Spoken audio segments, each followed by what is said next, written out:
복된 거룩한 주일입니다.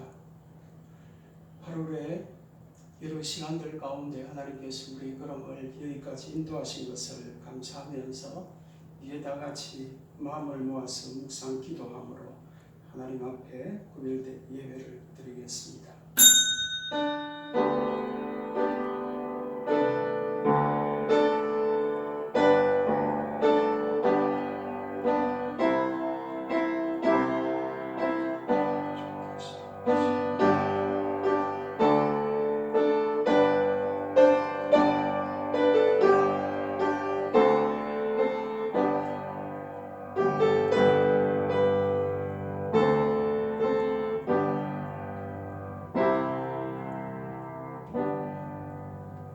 내 영혼아, 네가 어찌하여 낙심하며 어찌하여 내 속에서 불안해하는가? 너는 하나님께 소망을 두라. 그가 나타나 도우심으로 말미암아 내 하나님을 여전히 찬송하리로다. 아멘. 존귀하신 아버지 하나님,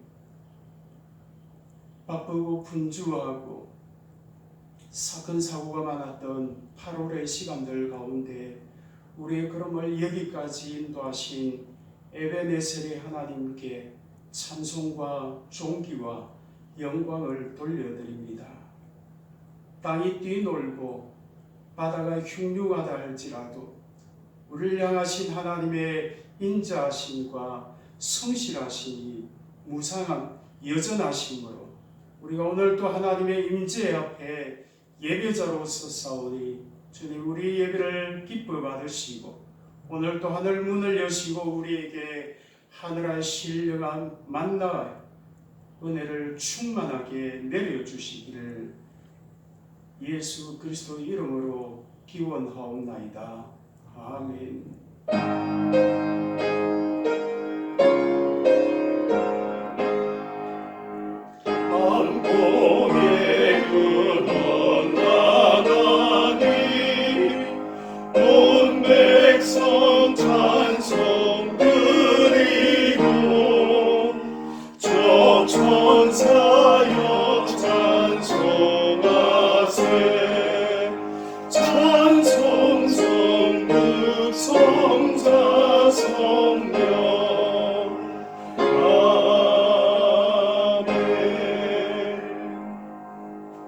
우리 하나님은 좋으신 하나님이십니다.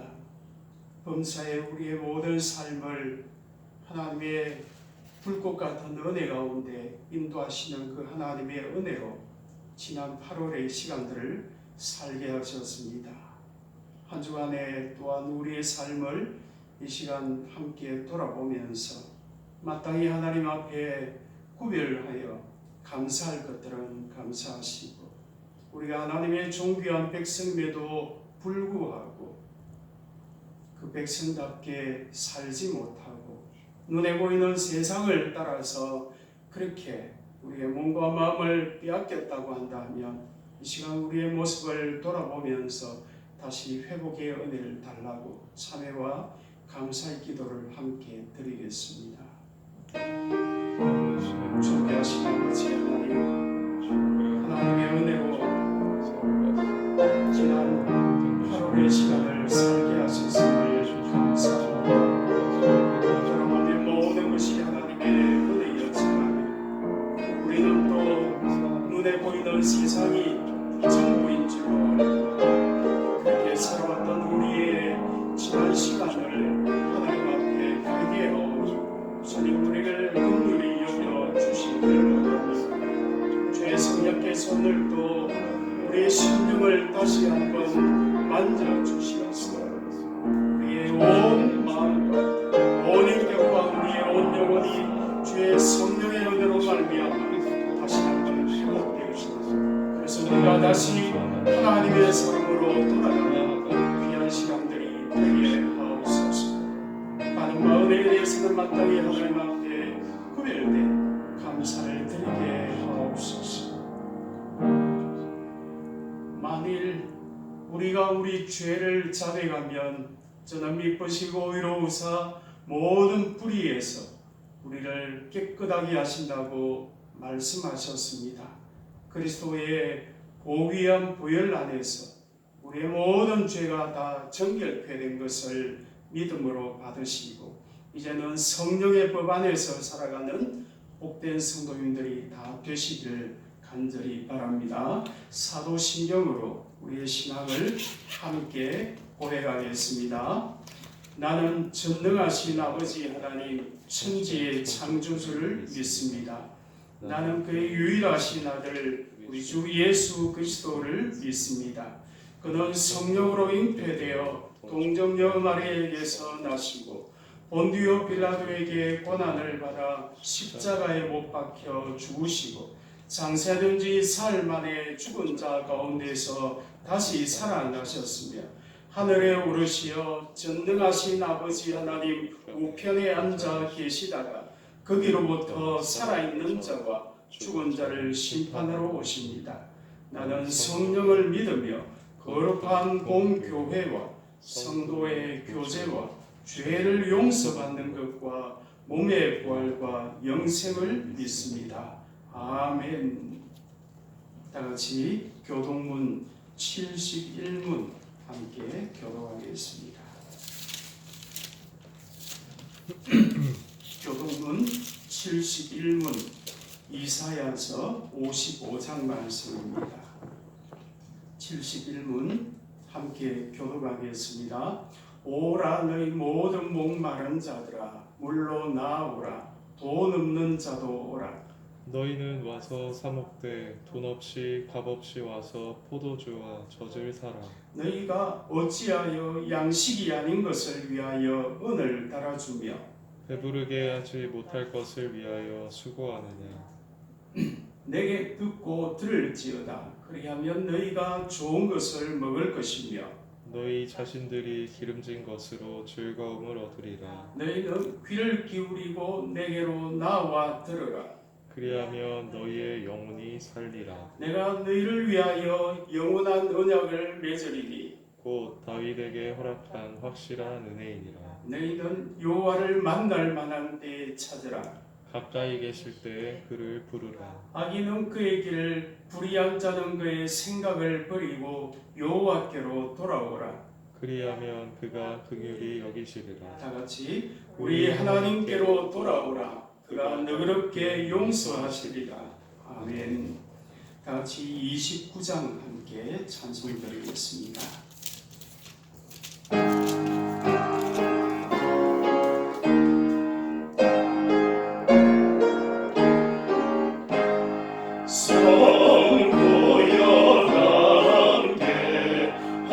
할렐루야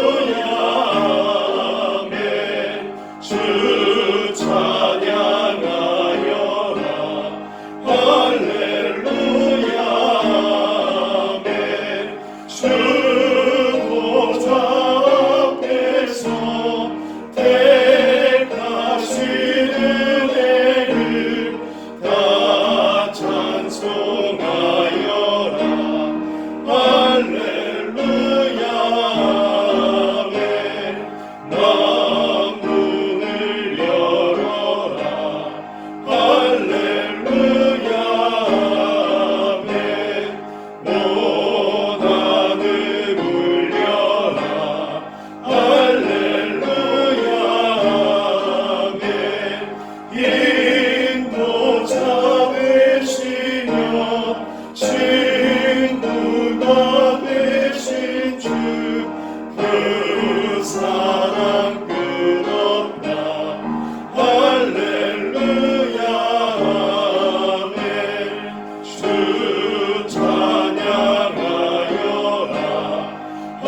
역사의 주인이 되시며 오늘도 만드신 만물을 통하여서 홀로 운행하시며 만드신 만물을 통하여서 영광을 받으시기에 지극히 합당하신 아버지 하나님, 은혜와 사랑을 감사를 드립니다. 여전히 전염병이 창궐하고 있고 각종 홍수와 여러 사건 사고로 말미암아 많은 사람이 고통하는 마지막 때를 저희들이 맞이하고 있습니다. 하나님 아버지, 그 가운데도 지난 8월의 시간들 가운데 우리의 걸음을 하나님의 약속 가운데 늘 인도하셨고 때를 따라 도우시는 그 은혜와 일용할 양식으로 우리에게 먹이심으로 말미암아 우리의 걸음을 여기까지 인도하셨음을 감사합니다. 하나님 아버지, 이 시간 우리의 눈을 열어서 살아계신 하나님을 앙망하며 주의 존전 앞에 우리의 마음을 토하며 하나님 앞에 간구하기를 원합니다. 이 나라와 이 민족을 주께서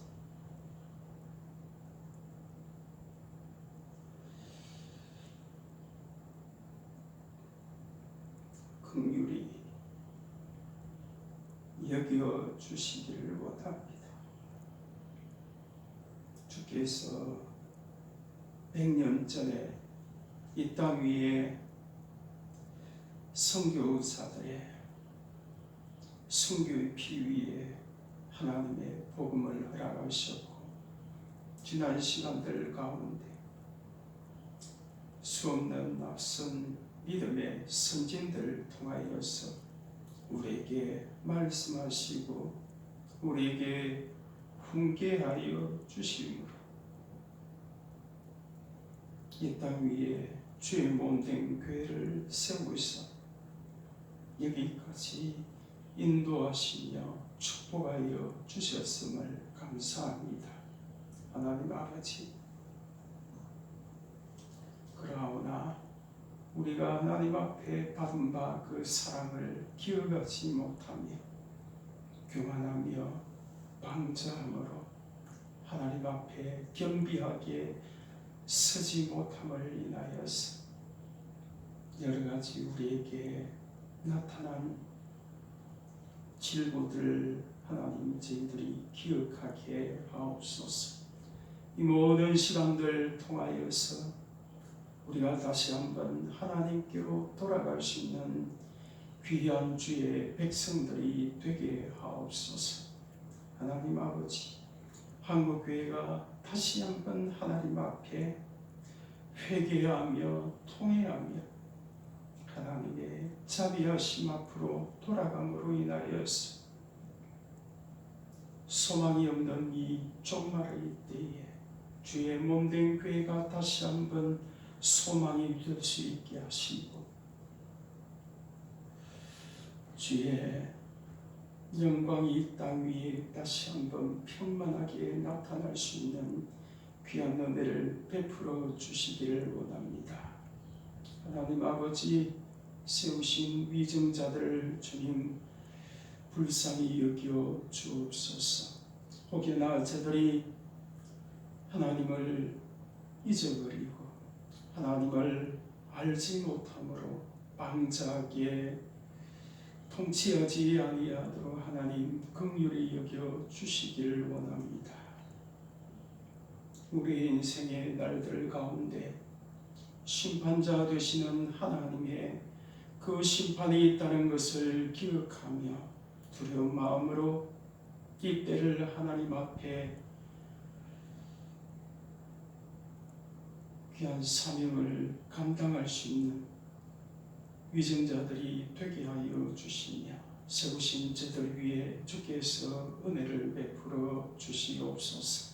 그리하므로 이 땅 위에 요 하나님의 공의와 정의가 이 땅 위에 평만하게 되어짐으로 다시 한번 주께서 이 나라를 축복하여 주심으로 말미암아 온 열방을 향하여서 주의 귀한 복음을 증거하며 나누는 제사장적 나라로 하나님이 이 나라를 축복하여 주시기를 원합니다. 이 땅 위에 마지막 때 그루터기처럼 세워두신 주의 백성들을 권고하셔서 저들이 다시 한번 말씀 앞에 겸비함으로 서게 하여 주시어서 이 땅 위에 다시 경제가 회복되어지며 공의가 다시 한번 바르게 세워지며 하나님을 알만한 것들이 이 땅 위에 다시 한번 세워질 수 있도록 은혜를 베풀어 주시옵소서. 여러 가지 상황 가운데 주의 몸된 교회가 오늘 이 영상 예배로 하나님 앞에 예배드리며 여러 교회들이 이 모양 저 모양으로 하나님 앞에 예배하는 것을 주님 기억하시고 우리 있는 그 처소 곳곳에서 우리의 온 정성을 다하여 하나님 앞에 예배할 때 주께 영광의 예배가 되게 하여 주시며 우리에게는 신령한 은혜의 예배가 또한 되게 하여 주시옵소서. 하나님 아버지, 주의 진노하심을 인한 여러 사회 가운데 나타나는 아픔들이 너무 길지 아니하도록 하나님 긍휼히 여기시고 마지막 때 하나님이 약속하시기를 하나님의 진노하심의 때를 감해 주신다고 말씀하셨사오니 그때를 주님 감하심으로 인하여서 주의 남은 백성들이 하나님께로 온전히 겸비한 모습으로 돌아올 수 있는 귀한 은혜를 베풀어 주시옵소서. 이 시간 드려지는 모든 예배를 주님 기뻐 받으시며 우리에게 주시는 생명의 말씀이 또한 우리에게 양약이 되어서 한 주간을 믿음으로 이 약속의 말씀을 붙들고 살아갈 때에 믿음으로 승리하는 귀한 한 주간이 되게 하여 주시기를 간절히 소원하고 살아계신 예수 그리스도의 이름으로 기도하옵나이다. 아멘.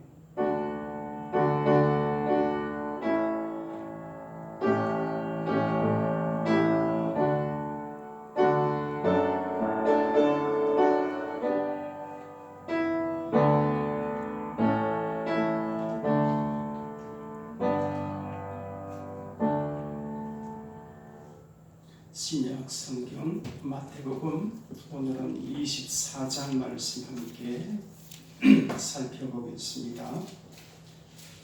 마태복음 24장입니다.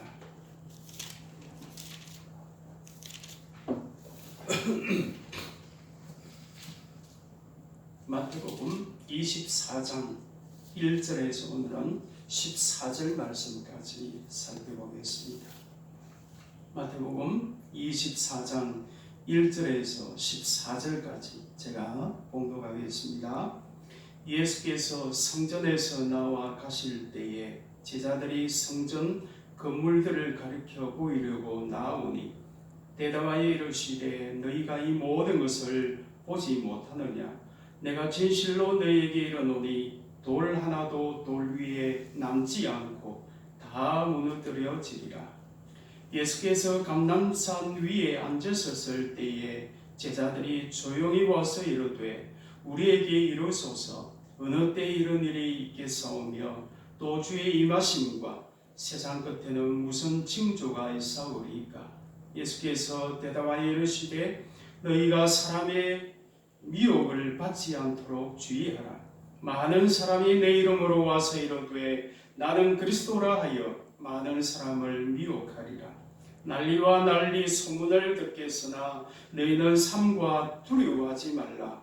이런 일이 있어야 돼 아직 끝은 아니니라.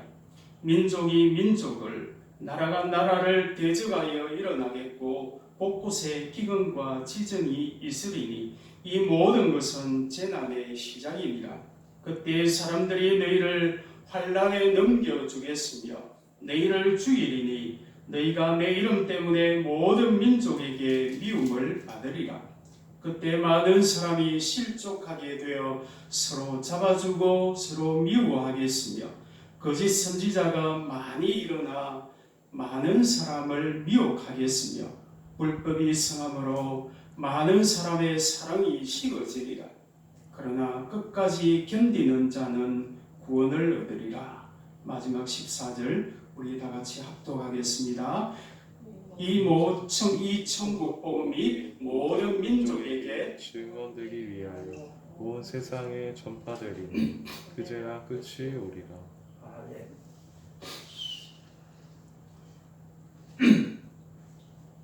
작금에 우리가 살아가는 세상을 살펴보면 그야말로 세상이 갈수록 흉흉해지고 그 끝이 잘 보이지 않아 많이 답답해하는 성도들도 많이 있습니다. 개인적으로 지난 주일부터 약 4일간을 심한 몸살로 좀 들어누워 있었습니다. 여러 성도님들께서 걱정을 해주셔서 송구스러운 마음도 없지 아니했지만 믿는 성도들조차도 작금의 세상 모습 가운데 중심을 잡지 못하고 우왕좌왕하는 모습이 더 무거워서 이번 주일과 다음 주일에 걸쳐서 예수님께서 친히 말씀하신 종말대의 특징을 함께 살펴보면서 이 시대를 바르게 읽는 영적인 안목을 갖는 모든 우리 성도님들이 다 되시기를 바랍니다. 성도가 시대를 제대로 읽지 못하면 그야말로 낭패를 당하게 되어지는데 우리가 요한계시록을 통해서 살펴보았던 것처럼 신앙이 종말에 대해서 마지막 그 종말에 대해서 제대로 알지 못하면 우리 믿음 생활에는 힘이 없고 믿음 생활에 기쁨이 없다고 했습니다. 하나님의 깊은 은혜로 산다는 것이 얼마나 귀한 것인가를 보면서 마지막 종말의 시대에 일어나는 여러 일들을 우리가 어떻게 이해해야 하고 또 이런 시대에 우리 성도는 어떤 삶의 모습으로 살아야 하는지 예수님께서 친히 말씀해 주신 종말에 대한 강화의 말씀으로 삶에 대한 확신을 가지고 이 힘든 때를 소망과 확신으로 살아갈 수 있는 우리 모든 성도님들이 다 되시기를 간절히 바랍니다. 오늘 본문 1절 말씀을 보면 제자들이 예수님께 예루살렘 성전 건물들을 가리켜 보이려고 했습니다. 다른 복음서를 살펴보면 당시 예루살렘 성전이 얼마나 아름다운지 또 성전을 짓기 위하여서 많은 유대인들이 얼마나 많은 헌신을 했는지에 대해서 제자들은 아주 자랑스러워했습니다. 우리가 아는 것처럼 이 성전은 헤롯 대왕이 유대인들의 환심을 사기 위하여서 무려 건축 기간만 80년입니다. 그 긴 시간 동안에 당대 최고의 고급 자재들과 여러 가지 목재들 그리고 수많은 금으로 만들어진 성전이 이 성전이기에 그 이름을 따서 우리는 헤롯 성전이다 그렇게 이름을 부릅니다. 당시에 얼마나 많은 금을 여기에 사용을 했는지 역사 기록을 보면 AD 70년에 로마의 티토 장군이 와서 예루살렘을 다 무너뜨리고 예루살렘에 있는 모든 금을 다 가져가서 시장에 팔므로 인하여서 국제금 시세가 출렁거렸다는 말이 있습니다. 그야말로 얼마나 많은 금을 시장에 내다 놓았으면 금값이 반값으로 떨어졌다고 하는 역사적인 기록이 있을 정도입니다. 게다가 성전은 기능 면에서 이스라엘 백성들이 짐승을 잡아 제사함으로써 하나님께 죄사함을 얻는 곳이고 그야말로 만민의 기도하는 집이라고 했습니다. 당시 성전은 이스라엘 나라의 존재 기반이고 그야말로 이스라엘 나라의 삶의 모든 중심이 되는 곳입니다. 유대인들은 비록 로마의 속국 가운데 있었지만은 그 아름다운 성전을 보면서 이 성전이 서 있는 한 이스라엘은 하나님이 지켜주심으로 결코 망할 수가 없고 언젠가는 회복되어서 온 세상 나라 가운데 아브라함에게 약속하신 그 약속이 성취되는 시간들이 반드시 있을 것이라는 소망을 가지고 있었습니다.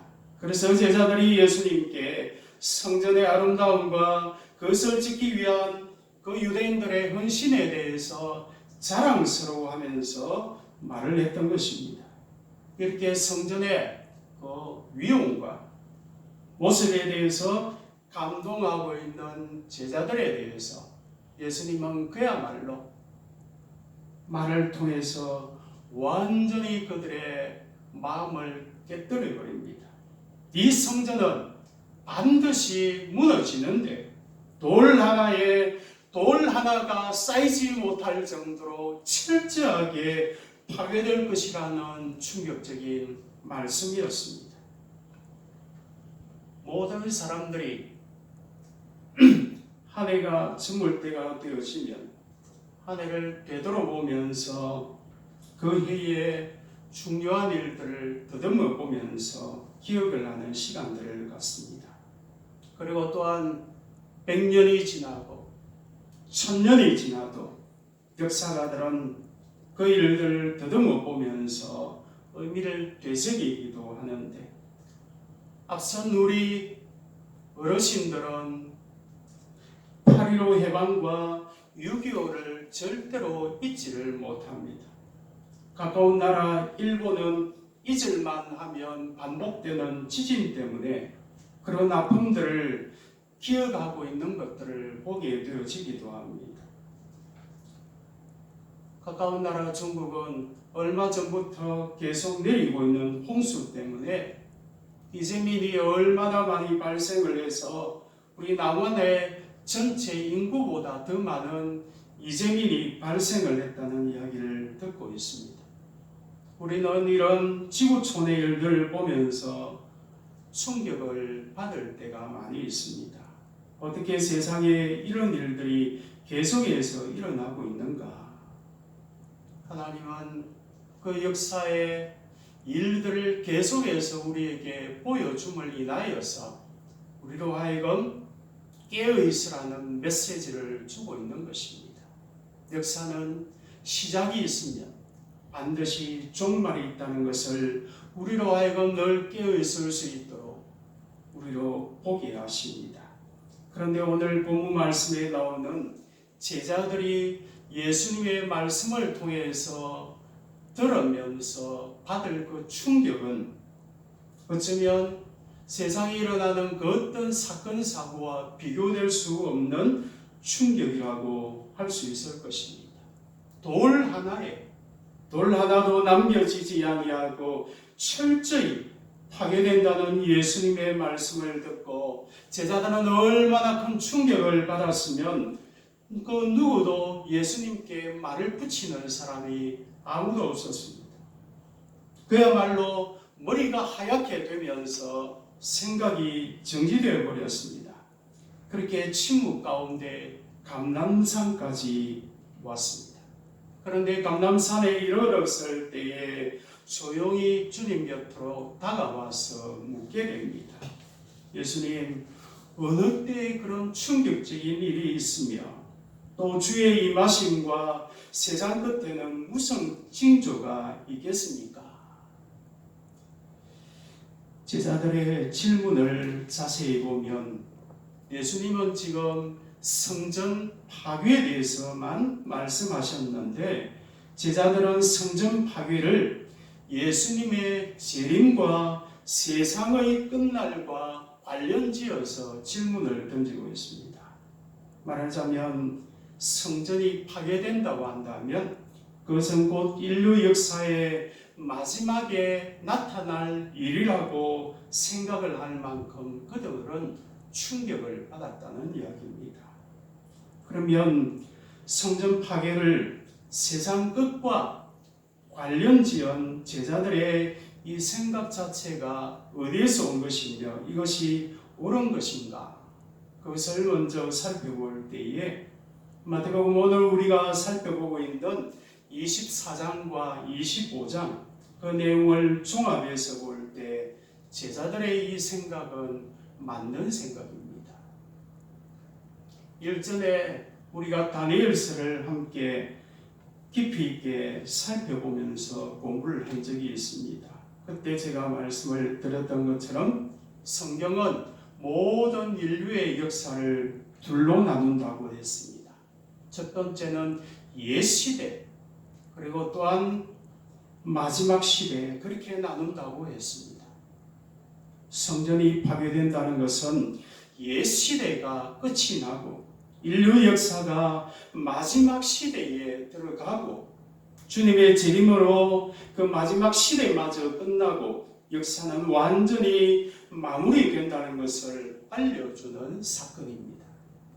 이렇게 성전 파괴된 말씀을 듣고 제자들이 주의 임하심과 세상 끝에 있을 징조에 대해서 물음으로 인하여서 우리 주님은 오늘 본문 4절에서 8절 가운데에서 먼저 온 세상에 있을 일반적인 나타날 징조에 대해서 말씀해 주시고 계십니다.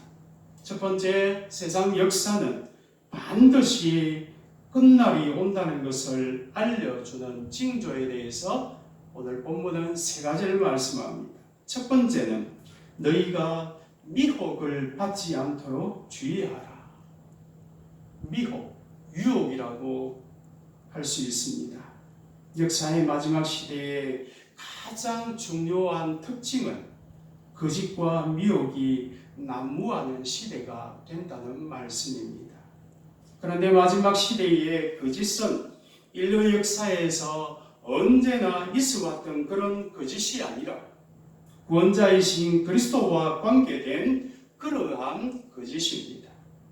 자기가 세상을 구원할 수 있다고 주장하는 적그리스도와 거짓 그리스도가 이 땅 위에 나타난다는 것입니다. 우리나라에 수많은 이단들이 있지만은 그 중에 하나인 신천지처럼 내가 재림 구주다 하고 주장하는 극단적인 그런 이단만이 아니라 예수 그리스도의 유일한 구원자이심을 부정하고 부인하는 세상의 수많은 철학과 이념과 과학과 그 모든 것들이 예수 그리스도를 믿지 못하도록 유혹하는 그러한 일들이 세상 구석구석에서 일어난다는 것입니다. 오늘도 눈만 좀 크게 뜨고 인터넷을 들어가면 수많은 내용 가운데 예수 그리스도의 유일하신 구원자임을 부인하는 내용들은 넘쳐납니다. 성경은 늘 그래서 우리에게 종말 때에 말씀하기를 영적인 분별력이 있어야 한다는 것을 강조하는 말씀으로 깨어 있어야 된다는 것을 강조합니다. 사랑하는 성도 여러분, 우리가 조금만 영적인 눈을 뜨고 세상에 돌아가는 풍조를 한번 보십시오. 오늘도 넘쳐나는 세상 철학과 이단들을 보면서 그것을 이상하게 여기지 말라고 말씀합니다. 모든 이단들의 특징과 목적은 한마디로 이야기하면 돈벌이하기 위한 겁니다. 자기 이름을 내고 돈벌이하기 위한 겁니다. 그러므로 한마디로 전부 다 만몬신의 하수인들입니다. 오늘날 교회가 형편을 따라서 때때로 너무 무리하게 교회 건물을 짓다가 그렇게 매물로 나오면 어김없이 그것을 사는 단체는 이단입니다. 이단인 곳에는 물질이 넘쳐나고 돈이 넘쳐납니다. 또한 예수님만 유일한 구원자라고 이야기를 하면 기독교는 외골수 종교라고 그렇게 폄하하는 세상이 이상할 것이 하나도 없습니다. 이제는 그것을 넘어서 차별금지법이라는 이름으로 왜 당신이 믿는 종교만 열심히 믿으면 되지, 다른 종교에는 구원이 없다고 해서 다른 사람을 폄하하고 위화감을 갖게 만드느냐. 그러면서 예수 그리스도 외에도 다른 종교들도 구원이 있다는 것을 인정해 주라는 것이 차별금지법의 핵심입니다. 예수 그리스도의 유일성을 부정하려는 수많은 세상의 유혹들과 아우성이 종말의 가장 두드러진 현상이라고 우리 주님께서 예고하고 계십니다. 두 번째는 난리와 난리의 소문, 전쟁과 전쟁의 소문이 계속될 것이라고 말씀합니다. 전쟁은 인간의 모든 것을 다 빼앗아가 버립니다. 사람에게서 있는 존엄성마저 다 무너뜨려 버립니다. 어떤 재난도 전쟁만큼이나 아프지는 아니합니다. 6.25를 겪어보지 않은 오늘의 세대는 알지 못하지만은 전쟁을 경험한 우리 앞선 세대들은 전쟁보다 무서운 일이 없다는 것을 잘 알기 때문에, 그래서 6.25에 대한 그 아픔들이 아직까지도 남아 있습니다. 그런데 그런 전쟁이나 전쟁의 소문, 곧 직접 전쟁의 고통을 겪든지 간접적으로 전쟁의 소문을 들으면서 살게 될 것이라는 말씀입니다. 마지막 시대에 우리가 겪을 전쟁의 고충은 칼과 창으로 싸우는 전쟁만이 아닙니다. 삶의 투정 가운데 마치 파이 게임을 하는 것처럼 마음속에 평안이 없이 살벌한 생존 전쟁을 겪으며 살아가는 것까지를 포함하고 있는 말씀입니다. 많은 사람들이 하루하루 살아가는 것이 치열한 전쟁과 같다는 말을 많이 하기도 합니다. 우리 삶의 모든 영역에서 마치 먹고 먹히는 살벌한 전쟁으로 하루도 마음 편할 날이 많지가 아니합니다. 조금만 긴장을 늦추면 남보다 더 뒤처질까봐 쉬고 있는 시간도 그 마음에 평안이 없는 것이 오늘 현대인들의 모습입니다. 바른 믿음의 기초 위에 내 믿음이 제대로 세워지지 아니하면 언제든지 세상 가운데 내 믿음이 매몰될 수밖에 없는 시대가 오늘 우리의 시대입니다.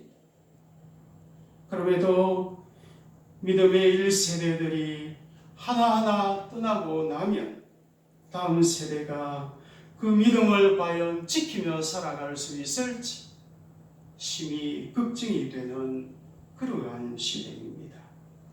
세 번째는 기근과 지진이 있을 것이라고 말씀합니다. 곳곳에서 우리의 삶을 뿌리채 흔들어버리는 지진과 기근, 온갖 재해의 위협이 도사리고 있습니다. 가까운 중국에 오랜 홍수로 말미암아 식량이 바닥이 나고 있다는 뉴스를 보았습니다. 인구가 10몇 억이나 되는 그 중국이라는 나라에서 식량이 모자라면 다른 나라에서 수입을 해 쓰는 걸 가지고는 잘 해소가 되지 아니할 정도로 전 지구촌이 잘못하면 식량난으로 또 힘들어할 수도 있겠다는 생각을 했습니다. 이러한 것들은 가난한 나라만의 이야기가 아닙니다. 옛날에는 우리나라는 지진으로부터는 안전한 나라라는 생각을 했지만은 지금은 우리나라 사람들 가운데 그렇게 생각하는 사람은 아무도 없습니다. 이것은 육신적인 기근만이 아니라 오늘날 얼마나 많은 사람들이 정신적으로 피폐해져 있는가를 보게 되어집니다. 영적으로 얼마나 삭막해져 있는지, 삶의 참된 가치와 보람을 찾지 못하고 그 신념들이 얼마나 황폐해져 가는 것을 보게 되어집니다.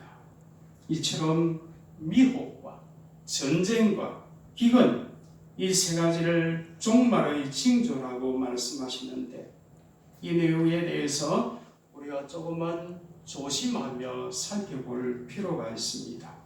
6절 말씀을 보면 이런 일들이 있어야 하되 아직 끝은 아니라고 했습니다. 8절 말씀도 이 모든 것은 재난의 시작이라고 했습니다. 무슨 말씀입니까?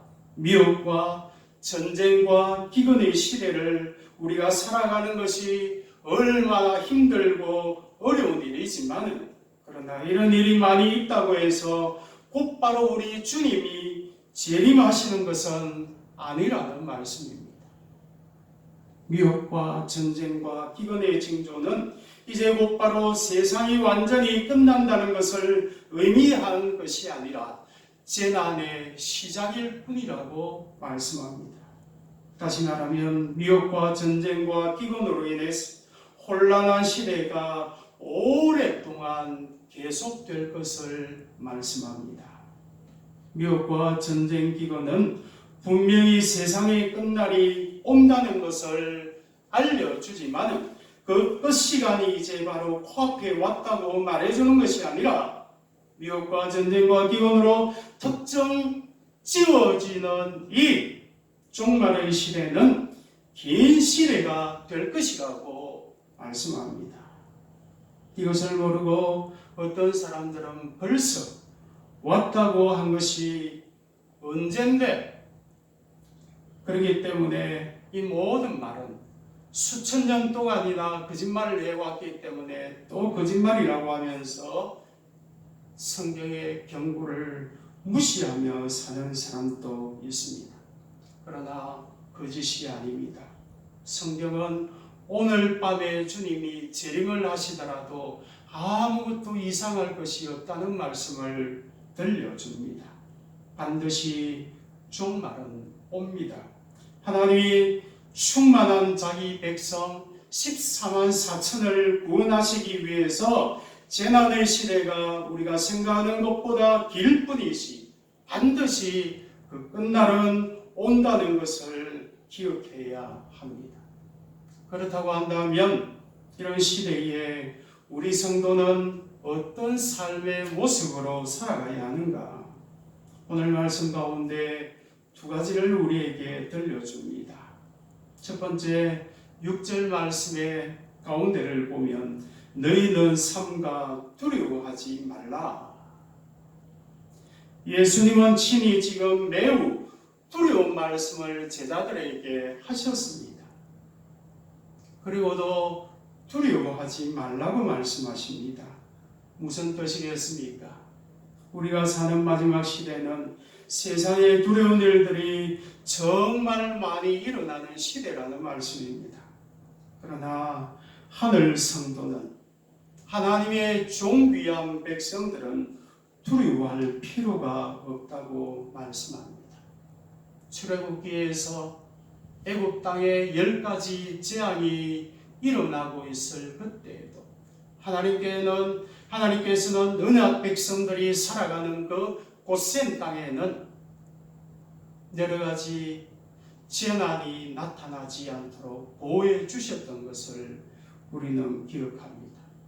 하나님께서는 너희의 머리털 하나도 내가 다 세우고 있기 때문에 너희를 지키시고 세상 끝날까지 내가 함께하노라 말씀하고 계시기 때문에 두려워하지 말라고 말씀하십니다.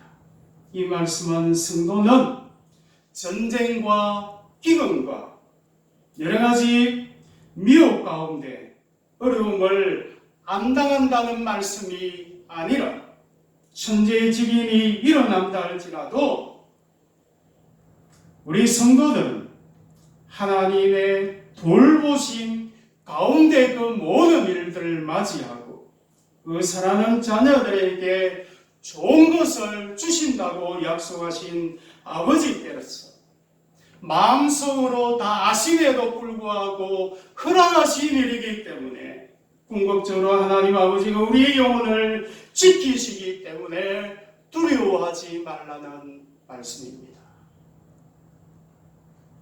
종말의 시대를 살아가면서 내 인생과 영혼을 하나님의 손에 맡기고 삶으로 두려워하는 것이 아니라 하나님의 주시는 하늘 평안을 누리며 사는 성도가 하늘 백성인 것을 기억할 수 있기를 바랍니다. 그래서 사도 바울은 마지막 종말 때에 관련된 말씀을 들려주면서 디모데후서 1장 7절을 말씀하며 우리에게 들려줍니다. 함께 봉독하겠습니다. 디모데후서 1장 7절 말씀 우리 찾아서 함께 봉독하겠습니다. 디모데후서 1장 7절 말씀 함께 봉독하겠습니다. 하나님이 우리에게 주신 것은 두려워하는 마음이 아니요 오직 능력과 사랑과 절제하는 마음이니. 하나님께서 우리에게 주시고자 하는 것은 오늘도 하나님의 은혜 안에서 참된 하늘의 평안을 우리로 하여금 누리기를 원하십니다.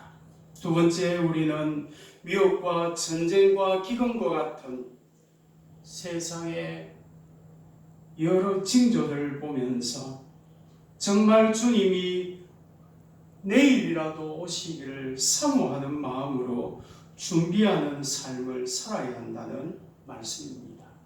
8절 말씀을 보면 이 모든 것은 재난의 시작이라고 했는데 여기서 말씀하는 재난이라는 것은 여인이 아이를 배워서 이제 아이를 낳기 위하여서 산고의 고통을 겪는 그러한 고통을 재난이라고 표현하고 있습니다.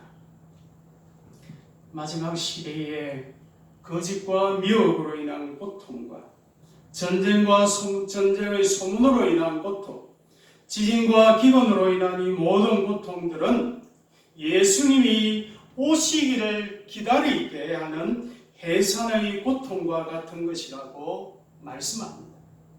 여인이 산통을 하면서 아이를 기다리는 것처럼 우리는 마지막 시대에 이 세상에 나타나는 종말의 현상들을 보면서 우리 주님이 오시기를 마음에 사모하고 기다리는 그러한 성도들이 되어야 할 것입니다.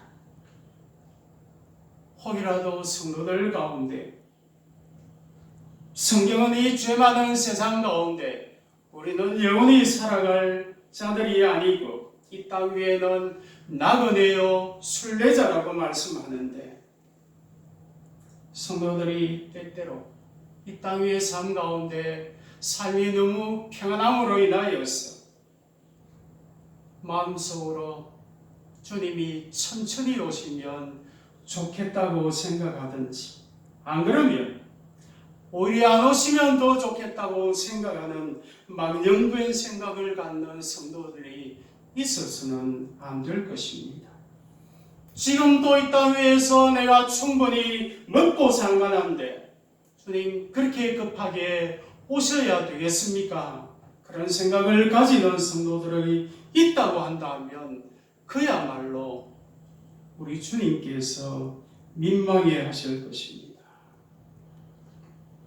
그러기에 하나님은 미혹과 전쟁과 기근과 같은 상고를 통해서 이 땅 위의 삶은 언제든지 안전하지 않다는 것을 깨우치심으로 날마다 하나님을 바라보게 하시고 장차 오는 영원한 하나님 나라와 주님의 재림을 기다리게 하는 것이 하나님의 뜻입니다. 날마다 매스컴 가운데 지구촌에서 일어나는 각종 사건 사고를 왜 우리로 하여금 듣게 합니까? 그 가운데 우리의 친척이 있습니까? 가족이 있습니까? 우리 국민이기도 합니까? 아무런 나와 상관이 없는 지구촌의 일들을 왜 날마다 우리로 하여금 듣게 만드십니까? 하나님께서 마지막 때 종말에 대한 그 현상들이 지금도 일어나고 있다는 것을 통하여서 우리로 하여금 깨어있도록 하시기 위한 하나님의 뜻입니다. 오늘날은 세상살이가 너무 힘겹다고 생각하지는 않습니까? 이런저런 재난 때문에 눈물 짓고 살아가는 분이 계십니까? 이것들이 모두 예수님을 기다리는 상고와 같은 것입니다. 다시 오실 주님을 소망하는 믿음을 위해서 하나님이 허락하신 것입니다. 그래서 앞선 1세기의 우리 믿음의 선진들은